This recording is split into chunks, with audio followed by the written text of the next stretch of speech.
chamava, tal, preto e tal. Mas julgando mesmo, falando preto mesmo naquele sentido já de julgar a pessoa, né? De me julgar. Por eu ser negro, algumas pessoas não gostavam de estar perto de mim. Ah, não vou me juntar com o negro porque ele é dessa cor. Chamou de pedaço de breu ele. E eu não gostei, por causa disso eu denunciei. São coisas assim que fere a alma, fere, né, a autoestima da pessoa.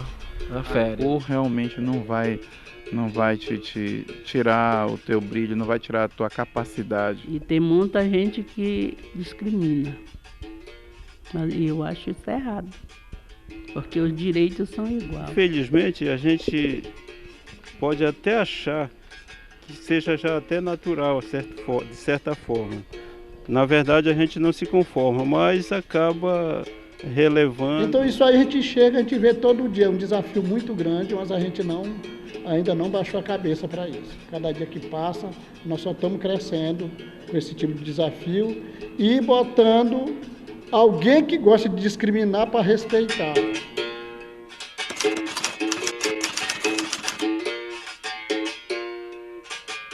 No Brasil, a escravidão teve início com a produção da cana-de-açúcar, em meados do século XVI. A escravidão durou mais de 300 anos até a Lei Áurea. Os negros, nesse período, eram transportados da África para o Brasil em porões de navios negreiros.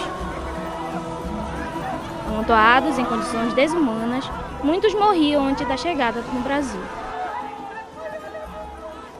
Ao chegarem no Brasil, eram tratados como mercadorias. Nas fazendas, trabalhavam de sol a sol, recebendo apenas trapos de roupa e alimentação de péssima qualidade. Foi um período marcado por todo tipo de abuso, humilhação e violência física, sociocultural e psicológica contra os negros.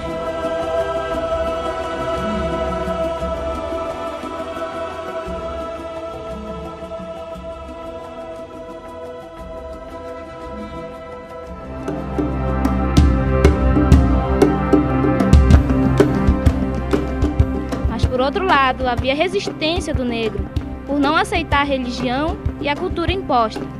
Eram comuns fugas, rebeliões e várias formas de resistência contra a escravidão.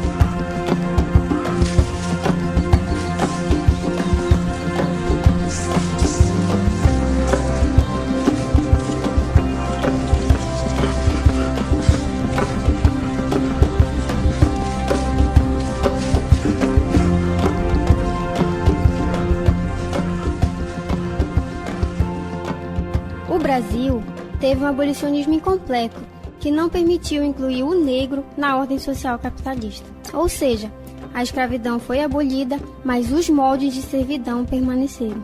Em tese, os ex-escravos conquistaram a liberdade, mas não a cidadania. O negro livre se tornou marginalizado no mundo rural e urbano, e continuaram sendo discriminados e criminalizados em suas práticas religiosas, culturais e esportivas. A minha trajetória ela é um pouco longa, né? Ela vem desde lá de Quaraci, Belém, de onde eu nasci, com a música, e tem toda uma história aí, até chegarmos aqui em Oeiras. Eu nasci no município de Oeiras, mais precisamente no rio Jupati, aí próximo da estrada da Transcametá, Curuí. Trabalhava na roça e da roça eu já vim voltei pra cidade para trabalhar de mototáxi. Aí de mototáxi deu certo, eu comecei numa moto, aí depois eu tô noutra moto já. Aí continuando o trabalho, já tô 7 anos nesse trabalho de mototáxi. Eu sou do Maranhão e eu morei muitos anos em Belém, depois que eu vim para cá, depois que eu fiz uns trabalhos. Eu nasci no estado do Maranhão. Quando eu completei meus 16 anos, em 1974, eu vim embora para o Pará. Quando eu vim para o Pará, eu vim para um lugar aqui no município de Oeiras, que é Bailique. A gente chegou para cá em 93, a gente é do sítio aqui próximo, Massaema. E como todo ser humano, a gente tem algumas dificuldades, né, na vida. Eu fui vendedor de pastel, né, durante algum período, acredito que 4 anos. E depois eu fui também padeiro, né? E a gente foi associando também com outras coisas. Eu fui também limpador de tripa, né, de boi, a gente trabalha rematadouro, então a gente experimentou um pouco de tudo assim nessa vida. Nesse período que o senhor vivencia em Oeiras, desde a sua chegada até os momentos atuais, o senhor passou por alguma experiência de racismo, algumas formas de racismo contra você? A forma de vida, como eu levei aqui no município e ainda levo, ela já é uma forma de discriminação histórica que nós brasileiros ou afrodescendentes vivemos desde o início da história do nosso país, entendeu? Sempre buscando de qualquer forma sobreviver, já que não tivemos, eu por exemplo não tive a oportunidade de optar por uma vida melhor. Eu acho que isso já é um racismo. Segundo os dados da Pesquisa Mensal de Emprego, o PME, do IBGE, um trabalhador negro no Brasil ganha em média pouco mais da metade, 57,4%, do rendimento recebido pelos trabalhadores de cor branca. Em termos numéricos, estamos falando de uma média salarial de R$ 1.374,79 para os trabalhadores negros, enquanto a média dos trabalhadores brancos ganham R$ 2.396,74. Tais indicativos são bastante convincentes e mostram como a sociedade brasileira permanece dividida pelo preconceito e pelo racismo. Quais as sensações do racismo que você já presenciou, já foi direcionado para com você? É doloroso quando as pessoas praticam esse ato e têm o prazer de desfrutar, né, aquele momento e querer fazer chacota também de todas as formas. Por exemplo, uma vez no meu trabalho, quando eu trabalhava de funcionário, né, empregado,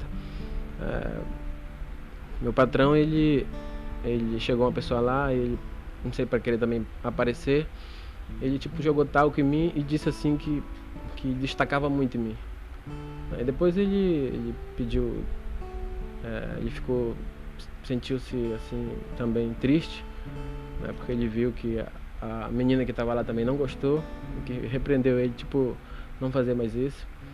Então são coisas assim que fere a alma, fere a autoestima da pessoa, ela fere, né? A pessoa que não tem ainda uma formação nesse sentido, seja esclarecido nesse sentido, fere, com certeza. Psicologicamente, quando a pessoa não tem uma boa estrutura, ela se abala, né?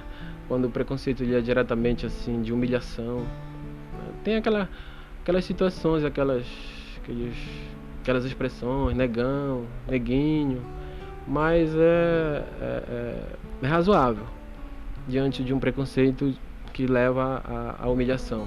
Eu acredito que se trabalhar isso na família, na escola, até uma ação do Estado, né, para que isso possa ser banido, aniquilado da sociedade, eu acredito que é possível, sim, mas vai levar um bom tempo, umas quantas gerações, né, até mudar esse lado de preconceito, né, psicológico, porque tem pessoas que já trazem, né, de seus lares. E daí, com meus 22 anos, eu comecei a fazer parte de comunidade, e aí achava boa a minha opinião. E daí o pessoal foi tomando aquele crédito, a gente foi tomando aquele crédito. E quando eu fui eleito presidente da associação, eu me tornei um perseguido, porque o quilombo só existe se tiver território. Se não tiver território, não existe quilombo. Seja na mão de quem tiver o território dele, é por obrigação, é por lei, o governo indenizar quem estiver dentro do território e entregar para eles. E isso foi o que a gente fez. Brigou muito, tem que entregar esse território é do povo e tal. E fiquei muito marcado marcado, que diziam assim, nós vamos te matar. Falaram, não, para a gente matar a raça tudo, tem que jogar gasolina no barraco, cercar a casa dele de noite, tacar fogo, aí mata tudinho a raça. Isso era a expectativa deles para mim ver se parava, me intimidando. E eu não parei. Aí consegui titular a área do Bailique, 7.000 hectares de terra para o povo do Bailique. O que o senhor gostaria de dizer para as pessoas que duvidam da capacidade de um homem negro na frente dessa coordenação? É um desafio, né? Ainda é um desafio porque a discriminação ainda é muito grande. E hoje a gente começa a ver, quando a gente chega assim numa comunidade, chega no município. Eu já teve um município que eu cheguei lá e quando eu peguei o hotel, e a dona do hotel me olhou, achou que eu não podia dormir lá naquele hotel, eu não tinha condição de dormir lá naquele hotel. Aí depois ela olhou, quando eu tirei a moto, o rapaz que tomava conta o recepcionista, né, me deu um lugar para agasalhar a moto. Quando ela viu a minha moto, aí ela disse assim, ela olhou para a minha moto, ela não olhou para mim. Ela disse, mas a moto dele é bonita. Quer dizer, eu achei que naquele momento a gente foi discriminado. Então a gente encontra essa barreira tão grande aí. Tu é o quê? Eu sou coordenador das comunidades remanescentes de Quilombo, da região e tal. Isso é coisa de preto. Não ter aquele respeito.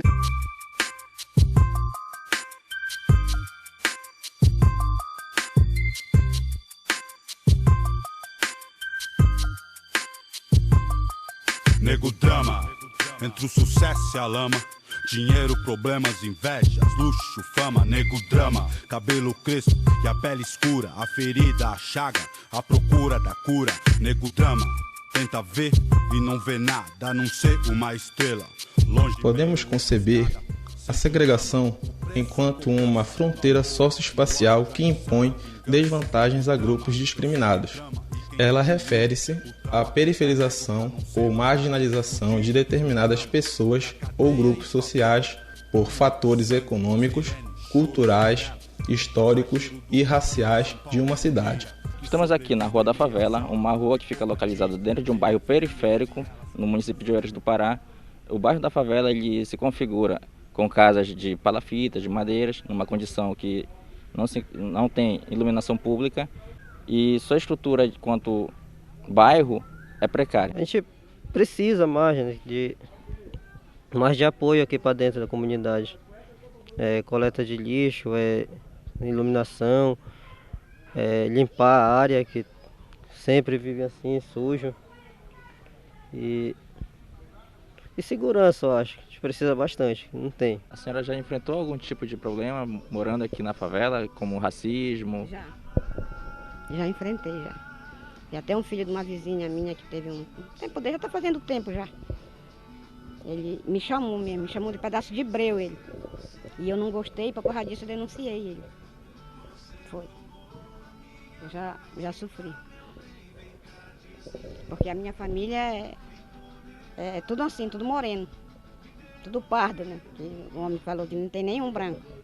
Mas isso aí não tem nada a ver, né? E eu não gostei que ele ficasse me chamando.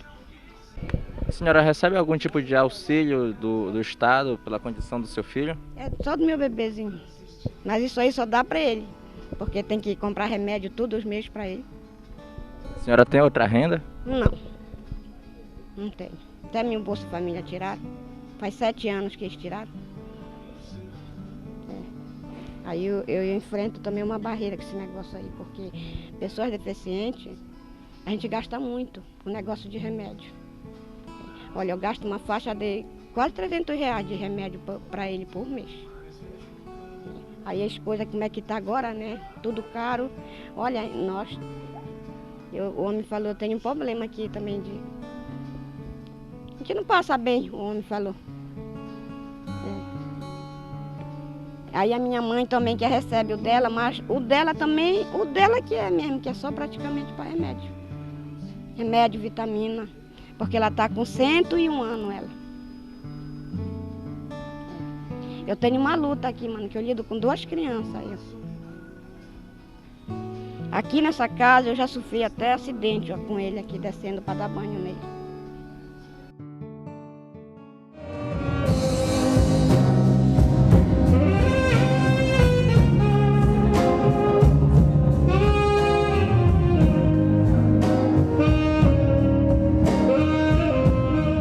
Professor Claudionor Barradas, regente formado pela conceituada Fundação Carlos Gomes, tem, como todo negro, uma história de superação. Um de seus professores lhe sugeriu que escolhesse entre vender chopp e salgado ou ir para a roça, já que a música, segundo este, não era lugar para negro. Claudionor, felizmente, escolheu não dar ouvidos a um racista, tornando-se um profissional da mais alta competência e respeito. Pela experiência que nós temos hoje, nós podemos sim alçar voos mais altos, nós podemos sim alcançar, né, um lugar em destaque na sociedade. Depende mesmo não só da gente de sempre estudar, se preparar, se valorizar, como também desse reconhecimento, né, que o negro ele é capaz desse reconhecimento não só das autoridades, mas como um todo, da sociedade em geral, que somos capazes sim. Quando o senhor ingressou para ministrar o curso de música, houve algum tipo de resistência política ou preconceituosa por parte de pessoas aqui do município? Eu creio que pela necessidade não houve resistência alguma, porque poderia ser de uma cor mais clara, mas o que tinha no momento era eu. Então eu já estava aqui dando aula particular e como eu fui indicado pela Fundação Carlos Gomes para começar esse trabalho aqui, então foi tudo ok, né? Não teve resistência alguma, todos se juntaram mesmo para esse projeto, para esse mesmo objetivo, que era de formar, né, essa escola de música, de montar essa escola de música. Mas fica a pergunta, se eu não tivesse, né, todo esse respaldo, será que eu teria o mesmo tratamento? Aqui em Oeiras, como o senhor observa oportunidades aos negros? Qual o cenário que o senhor vê em relação a isso? Na verdade, precisamos de mais oportunidade. Tem negros aí que tem com tanto talento, mas precisa de uma oportunidade. Eu não sei se é preconceito, mas assim, as oportunidades para os negros realmente são poucas. Eu não sei se é pela cor, mas talvez possam até alegar, não, porque não tem capacidade, essas coisas, mas nós temos aí, nós sabemos que temos muitos negros que são pessoas esforçadas, que estudam, que são capazes, precisando apenas de uma oportunidade. Então as oportunidades, na verdade, aqui olhando para Oeiras assim, nós podemos falar com propriedade que são poucas. Você vê que são poucos os negros que estão, né, que ocupam o cargo, e pessoas que têm capacidade.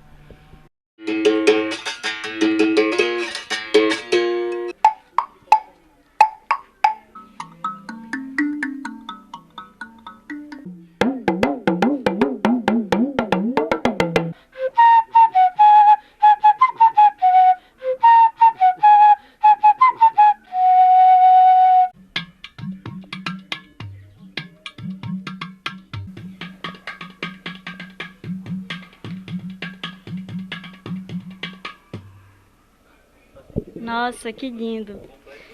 Qual é o seu nome e qual a sua profissão? Meu nome é Alexandre Paulemi e eu sou arte educador, né? A gente trabalha com a capoeira, fabricação de instrumentos e, enfim, tudo que Deus deu de talento a gente procura usar e transmitir aí para gerações. E qual foi o seu primeiro contato com a capoeira? Eu vi uma apresentação, eu tinha 7 anos e eu vi uma apresentação na escola, né? Vi uns camaradas lá rodopiando e aí eu olhei assim, poxa, esse negócio é legal, né? Quero aprender. Só que dos 7 até os 14 anos eu não tive mais contato. Me apaixonei aos 7 mas fui conhecê-la de verdade aos 16 anos, né, em Macapá. No auge da adolescência, perto de casa tinha uma escola onde uns camaradas praticavam. E eu vi, fui lá, me interessei, comecei a praticar. O que a capoeira representa para você? Assim, eu sempre costumo dizer assim, em primeiro lugar Deus, né? E Deus direcionou para que eu aprendesse capoeira. Com a capoeira eu conquistei algumas coisas muito interessantes. Deus me deu a oportunidade, né? Eu fui campeão brasileiro 2 vezes, ganhei várias vezes o campeonato paraense. Tive a oportunidade de sair do país, conhecer outro país, dar aula de capoeira em outro país, né? E é um esporte, né? Fora o benefício físico que você mesmo tem enquanto praticante de um esporte, tem o benefício mental. Quem pratica um esporte como a capoeira se preocupa com ele mesmo, mas também se preocupa com o outro, né? Sendo que a capoeira é uma brincadeira, se você quiser brincar, é uma dança se você quiser dançar, é poesia se você quiser fazer um poema, né? Artesanato se você quiser fabricar um instrumento. É você que vai dizer que foco você vai dar para a capoeira que você pratica. Na sua opinião, a capoeira ajuda na formação e na construção da sociedade oeirense? Com certeza, né? Com certeza. Eu tenho alunos que... uma vez um aluno chegou para mim e foi uma das coisas assim que dinheiro não paga. E falou assim, mestre, eu era um camarada que estava em cima do muro até eu conhecer o senhor, né? Aí eu conheci o senhor, comecei a praticar capoeira. E aí, nessa questão de praticar capoeira, eu decidi vir pro lado bom do muro, que é o lado da prática do esporte, né? Toda vez que a gente se encontra, ele tá comigo até hoje, já faz uns 4 anos que a gente tá junto, né? E quando ele falou isso, eu vi que vale a pena você investir na capoeira, seja lá onde for. E aqui em Oeiras, principalmente, que às vezes a gente não tem muito acesso a esportes de modo geral, né? E quando eu falo ter acesso ao esporte, não é só construir uma quadra e deixar a quadra lá, né? Você precisa de um professor, você precisa de alguém que instrua, que não ensina só a chutar uma bola ou a só dar uma rasteira, mas que ensine às vezes para a pessoa noções de vida, de cidadania. Como a formação na capoeira pode contribuir para a formação de um país não racista? É interessante, né? Pra você ter uma ideia, a capoeira é feita em roda, entendeu? Você começa um jogo de capoeira, é uma roda. Na roda, ninguém tem lugar privilegiado, entendeu? A roda se torna uma roda de iguais, independente do seu nível social, da sua cor, do seu gênero, entendeu? Então ali, quando você entra na roda, você entra numa roda de iguais. Esse é um ponto bastante interessante.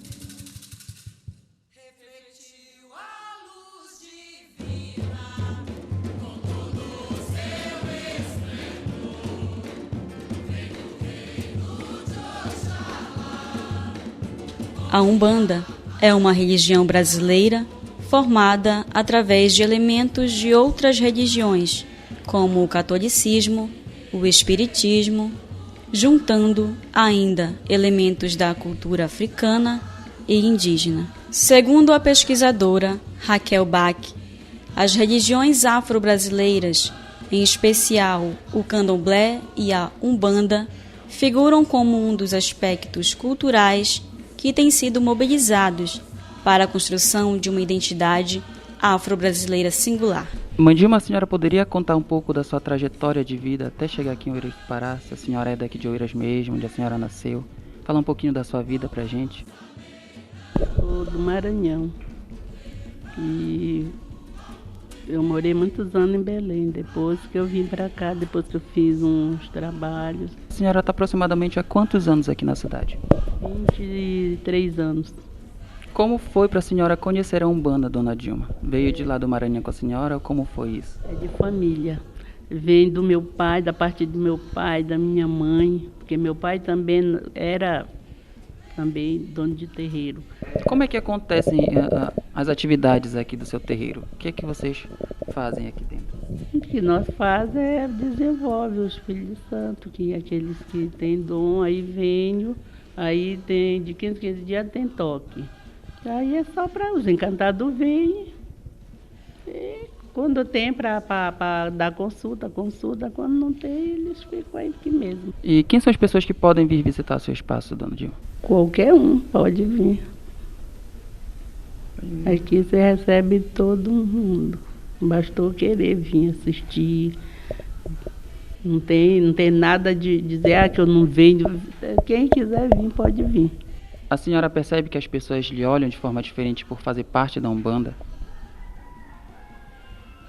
Eu acho que sim, porque às vezes que quando eu entro na igreja, aí todo mundo vira só para me olhar. Eu acho assim que eles, não sei, para mim eles ignoram, eu não sei, alguma coisa, ou é discriminação, porque eu aqui dentro, eu sou de Oeiras, sou muito discriminada. Que antigamente eu já fui muito perturbada mesmo, que eles vinham aqui mesmo, depois que eles viram o meu avaral, aí eles viram que eu não trabalho assim, como é? Clandestina, né? Aí que eles viram mesmo que meu avaral, aí foi que eles pararam de vir. Mãe Dilma, fale um pouco pra gente dos objetos que se encontram aqui, o que eles simbolizam. Esse outro aqui foi quando foi logo na minha feitura, que é a primeira vez que eu iniciei o santo. E esse aqui tem uns 4 anos que eu recebi a cuia de axé pela missão. Agora a senhora pode formar futuros pais de santos, é isso? Essa aqui é a minha licença.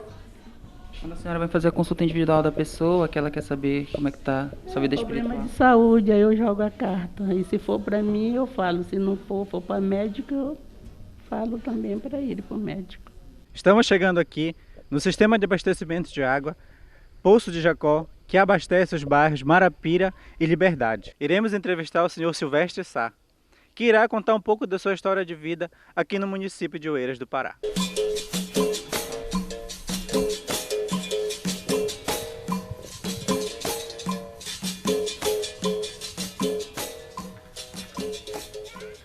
Seu Silvestre, eu queria que o senhor contasse um pouco da sua história de vida, falando da sua família, da constituição da sua própria família, dos seus pais, da sua mãe. Tá, eu nasci no município de Oeiras, mais precisamente no rio Jupati, aí próximo da estrada da Transcametá, Curuí. E posteriormente vim para a cidade com meus padrinhos. Eu não fui criado com pai nem mãe, fui criado com meus padrinhos até a idade de 8 anos, né? E depois de 8 anos eles faleceram e eu fiquei na casa do padre Arnoldo, que era vigário aqui da cidade de Oeiras, com quem vivi, morei até com a idade de 15 anos. Depois eu saí, fiquei na casa de alguém, de um, de outro por aí, até que um cidadão chegou um dia e me convidou para ir com ele. Ele trabalhava na usina diesel da prefeitura, onde hoje se encontra a escola, a creche Pequeno Herói. E eu ia para lá com ele. Ele ia me ensinando a trabalhar, eu fui aprendendo, não paguei nada para ele, também não ganhei nada no período, mas ganhei o conhecimento, o qual eu vim ampliando até hoje. E foi assim, eu não tive a oportunidade de ser criado com pai nem mãe. Minha mãe me deixou porque, não talvez que ela quisesse, mas como eu sou gêmeo, ela só dava conta de criar um. E eu fiquei. Aí depois disso a gente se separou, ela foi embora para outro município, eu vim conhecê-la realmente quando eu tinha 32 anos de idade. Em algum momento o senhor já passou por situações constrangedoras de preconceito, de racismo, por exemplo? Já, e infelizmente a gente pode até achar que seja já até natural, de certa forma. Na verdade a gente não se conforma, mas acaba relevando de certa forma. Mas já sofri sim, com certeza. Nenhuma nem 2 vezes, né? Sempre que alguém acha que não está sendo atendido a contento, ele apela para esse lado. Normalmente a gente procura dar a resposta com competência, mostrando a competência que temos para resolver as dificuldades que as pessoas estão sentindo e que em determinado momento acham que a gente não é capaz de fazer, de realizar, e a gente prova para eles que a cor não nos impede de ser competentes o suficiente, o bastante para resolver as suas demandas. Para o senhor, uma nova Oeiras, uma outra Oeiras é possível quanto à oportunidade, quanto à criação de bens e serviços que venham valorizar e proporcionar uma melhor vida a essa população negra que se encontra hoje aqui? Sim, é possível e estamos no caminho certo quando estamos investindo cada vez mais na educação, porque só a educação pode nos melhorar a situação de um povo. Para o senhor, o que é ser oeirense? Ser oeirense, para mim, é lutar pela melhoria desta terra, desse povo. Afinal, tudo que eu fizer de bom para esta terra, eu estou fazendo para mim e para os meus filhos e netos que virão por aí. No cenário atual de Oeiras, como o senhor analisa a situação do negro quanto às oportunidades de trabalho? Eu continuo achando que existe uma dificuldade para os negros, sempre.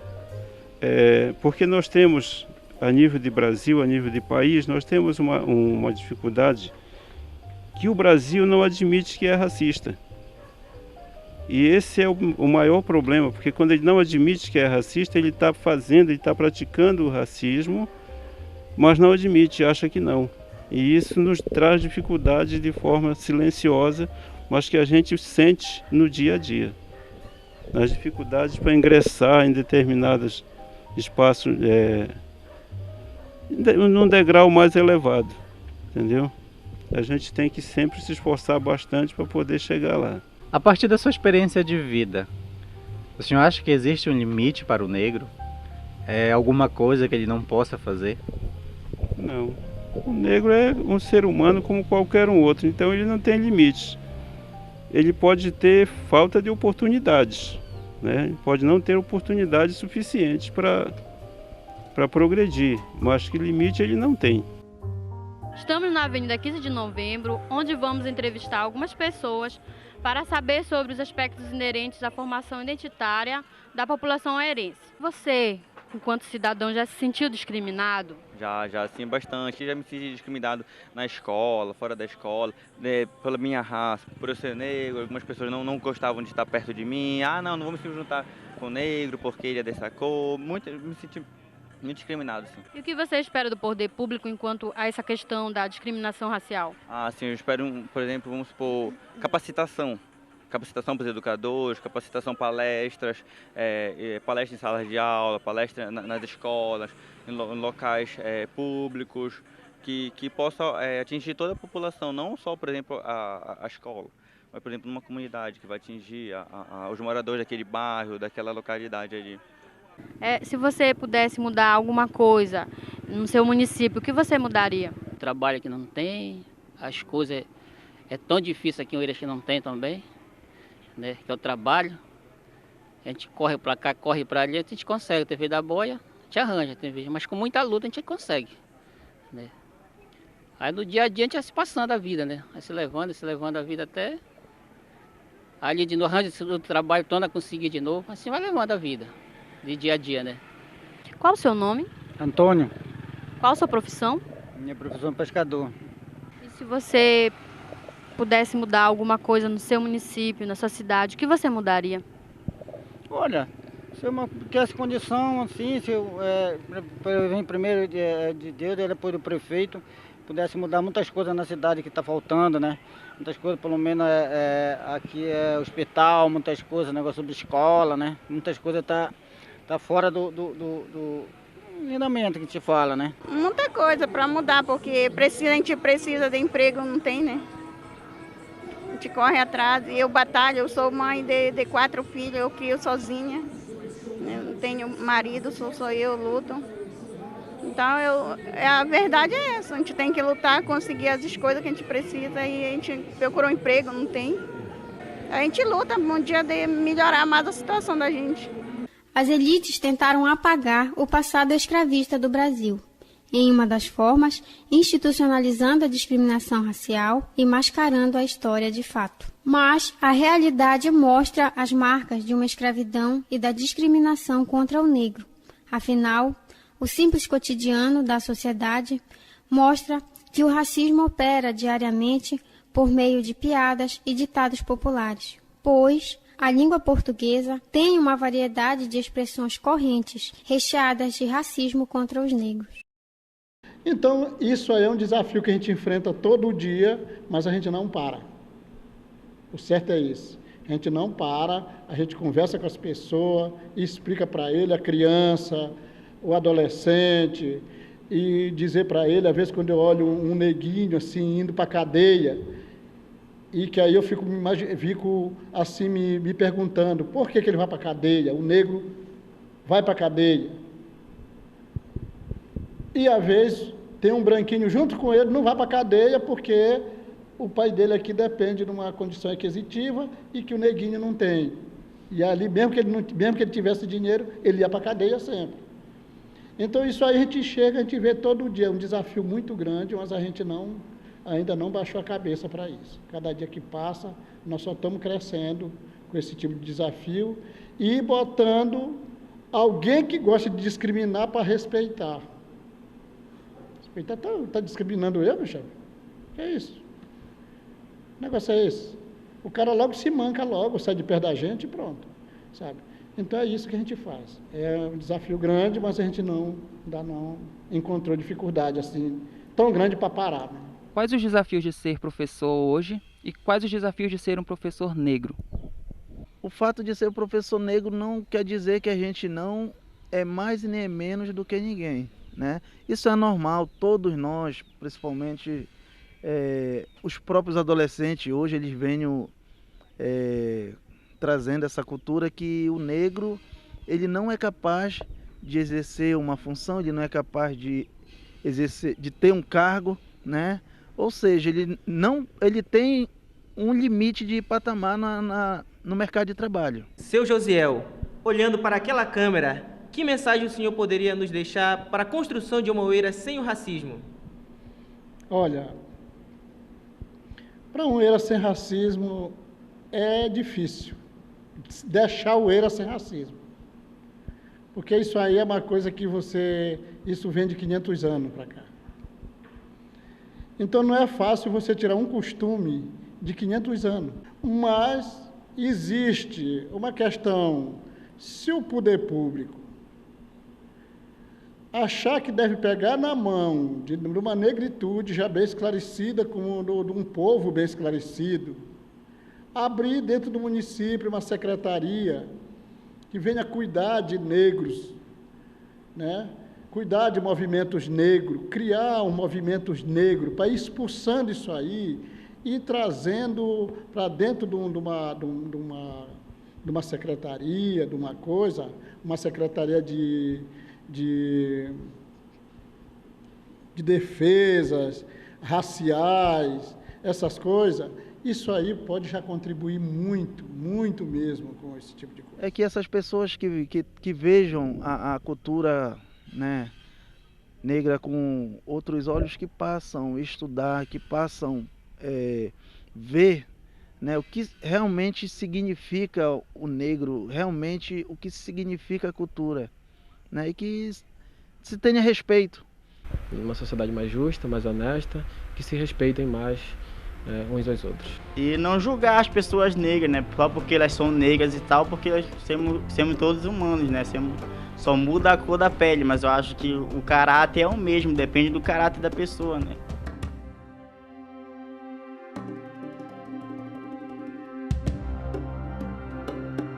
A Declaração Universal dos Direitos Humanos, publicada em 10 de dezembro de 1948, na Assembleia Geral das Nações Unidas, traz garantias a todos os indivíduos do planeta.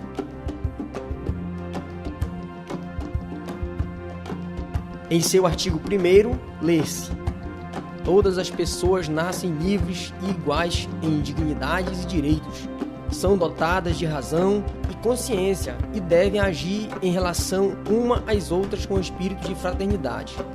No artigo 2º defende-se que toda pessoa tem capacidade para gozar os direitos e as liberdades estabelecidas nesta declaração sem distinção de qualquer espécie, seja de raça, cor, sexo, religião, opinião política ou de outra natureza, origem nacional ou social, riqueza, nascimento ou qualquer outra condição.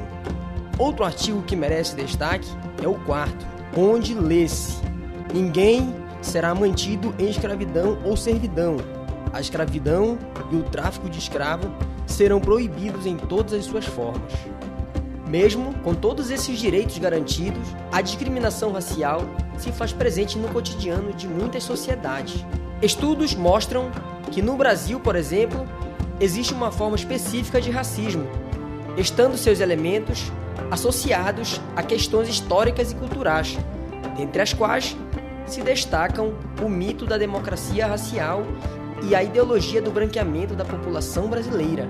Segundo os autores Turra e Venturi, pesquisadores que se dedicaram a estudar o racismo no Brasil, em nosso país se pratica o racismo cordial, que pode ser definido como uma forma de discriminação contra os cidadãos não brancos, negros e mulatos, que apresentam comportamentos discriminatórios manifestos em atitudes sutis e dissimuladas. O racismo cordial nada tem de cordial, pois implica um cenário de discriminação e exclusão de pessoas negras.